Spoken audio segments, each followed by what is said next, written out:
Hindi cinema পছন্দ করে অথচ রণবীর কাপুরকে চেনেন না এমন মানুষ নেই বললেই চলে। এই বিখ্যাত অভিনেতা আজকের দিনে 1982 সালে ভারতের মহারাষ্ট্রের বোম্বেতে ঋষি কাপুর এবং নিতু সিংয়ের ঘরে জন্মগ্রহণ করেন।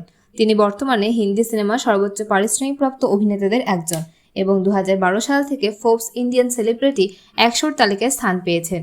রণবীর কাপুর যথাক্রমে স্কুল অফ ভিজুয়াল আর্টস এবং লি ট্রান্সবার্গ থিয়েটার এবং ফিল্ম ইনস্টিটিউটে ফিল্ম মেকিং এবং মেথড অ্যাক্টিং এ শিক্ষা গ্রহণ করেন।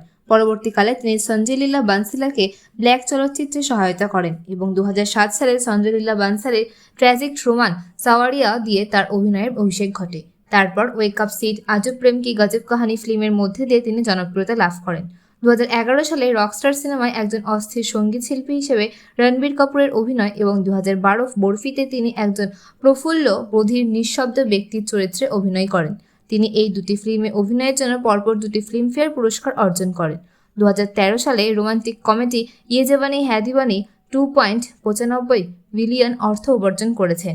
2018 সালে রণবীর কাপুর বায়োপিক সঞ্জুতে সমস্যাগ্রস্ত অভিনেতা সঞ্জয় দত্তের চরিত্রে অভিনয় করেছেন, যেটি 5.79 বিলিয়ন এর বেশি আয় করেছিল। তার সর্বোচ্চ আয়কারী রিলিজ হিসেবে আবির্ভূত হয়।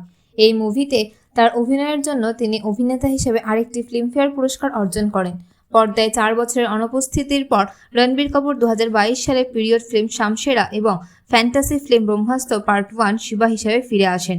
ব্রহ্মাস্ত্র সবচেয়ে ব্যয়বহুল ভারতীয় চলচ্চিত্র এবং সর্বোচ্চ আয়কারী হিন্দি চলচ্চিত্রের মধ্যে স্থান করে নেয়। 2023 সালে তিনি শ্রদ্ধা কাপুরের বিপরীতে রোমান্টিক কমেডি তু ঝুট্টি মে মক্কর ছবিতে অভিনয় করেছিলেন।